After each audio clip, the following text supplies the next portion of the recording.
Stellantis CEO Carlos Tavares just dropped a bombshell that's sending ripples through the automotive industry. Jeep, the iconic American brand, is officially closing its doors. But why? What led to this sudden decision? And what does this mean for the future of the automotive industry? It is no news that Stellantis, the multinational car maker, is in a tough situation right now, as there has been a drastic decline in sales, narrowing profit margins, and numerous executive exits in the last couple of months.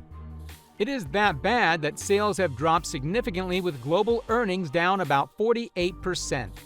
Brands like Dodge, Jeep, Ram, and Chrysler are also facing serious challenges that could threaten their future. This issue isn't just about their mistakes, but rather a part of a larger trend in the auto market that could affect everyone in the auto business. Even with that, new car sales since before the pandemic are still lagging behind, and Stellantis is feeling the pinch more than others. Jeep has seen a massive 44% drop in sales compared to other years, selling only 6,429 vehicles in 2023, its lowest number in over a decade. The situation has gotten worse, with Stellantis sitting on a mountain of unsold vehicles, 1.4 million as of March 2024. Initially, they ramped up production to meet demand, but as sales dropped, they ended up stacked with too many cars. Many of these vehicles are older models that don't match today's buyer's spec, especially in popular segments like mid-size SUVs. This has resulted in cars sitting longer on dealer lots, which is unusual for the industry. And as it is, investors, union members, and frustrated dealers seem to agree on one thing: Carlos Tavares, the CEO, is the problem. Even as Carlos struggles to revamp the company formed by the 2021 mega merger of Fiat Chrysler Automobiles and France's PSA Group, Tavares, who is renowned in the automotive industry for his corporate thrift, has drawn an unimaginable depth of criticism for making too many cuts. As a result of this weighing issue, dealers are annoyed by the global automakers' declining lineups. Wall Street is dissatisfied with its financial performance, and the United Auto Workers Union is about to go on strike over unfulfilled product promises. Also, Stellantis' earnings warning at the end of September, which hinted that margins would be lower than anticipated and that significant restructuring in North America would result in negative free cash flow, also played a drastic role in complicating things for Carlos.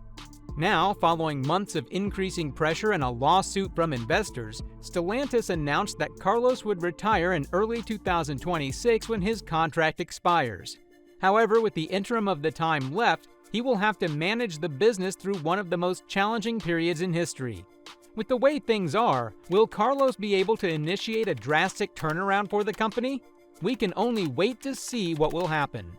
Following the recent occurrence, a Stellantis representative, in an attempt to tackle some of the issues lingering and weighing on the shoulders of its company, deemed the investors' actions to be baseless, stating clearly that one of the business's primary aims ought to be vigorously defending itself and not trying to destroy it. That aside, the representative also stated that Stellantis is pursuing legal action against the UAW for its actions. Subsequently, Stellantis CEO's recent announcement to shut down Jeep manufacturing has left Jeep owners in the dark and dealers seething. Is this the final nail in the coffin for the iconic brand? Even though cost-cutting measures have helped Stellantis achieve record profits some years back, still, dealers have quietly voiced deep concerns for years about the loss of more cheap models of Jeep, Chrysler, and Dodge. In an open letter published at the time, the Stellantis National Dealer Council openly and gravely criticized CEO Carlos for allegedly undermining the value of their brands by canceling so many models. Even retailers that nobody would have thought would utter even a single word accused Carlos of reckless short-term decision-making that has had devastating yet entirely predictable consequences in the U.S. market. Can it be more serious than this? Afterwards, Pennsylvania-based Chrysler, Dodge, Jeep, Ram dealer Dave Kelleher revealed that the changes to Jeep, which include the 2024 model year's less expensive Cherokee and Renegade, have been particularly harmful. He also claimed that while he is happy that both models would be back for the 2026 model year, he is losing clients in the interim. These were his words. Some bean counters made bad mistakes, alluding to business staff. "I just question why we would stop building Cherokees before a new one is prepared." What he said didn't just fly away with the wind, it stuck in people's minds as people kept on asking the same question. And now Stellantis dealers, once loyal, are now agitated with resentment, rolling out fresh accusations and looking out for reasons to throw blame. While the financial weight on Stellantis isn't getting any lighter, one of Kelleher's complaints is supported by their data, and due to significant volume losses at the profit-generating Ram and Jeep, Stellantis' U.S. sales were down 17% through September compared to the same period a couple of years back. Unlike before, Jeep used to dominate the industry, but has since lost market share to rivals like Hyundai in the more reasonably priced SUV segments. According to Cox Automotive, Jeep, Chrysler, and Dodge are also experiencing an oversupply issue, with each brand having well over 100 days supply at the end of summer, which contrasts with the 77-day supply average for the company. And at that, this indicates that Stellantis' products do not meet the needs of its customers and price, which used to be a strength for Jeep in particular and is now a deterrent for potential buyers, according to Ivan Drury, an automobile analyst for the online retailer Edmunds. That certainly is not only just a big drop, that's a retrogression, a 10,000 steps towards the downfall of a business, and according to the company's data, the typical Stellantis car that sold for more than $56,000 years back is now sold for $45,000. So apparently, if a customer has an older Stellantis product, the odds of buying a new one are very, very diminished, especially compared to the rest of the industry, Drury stated.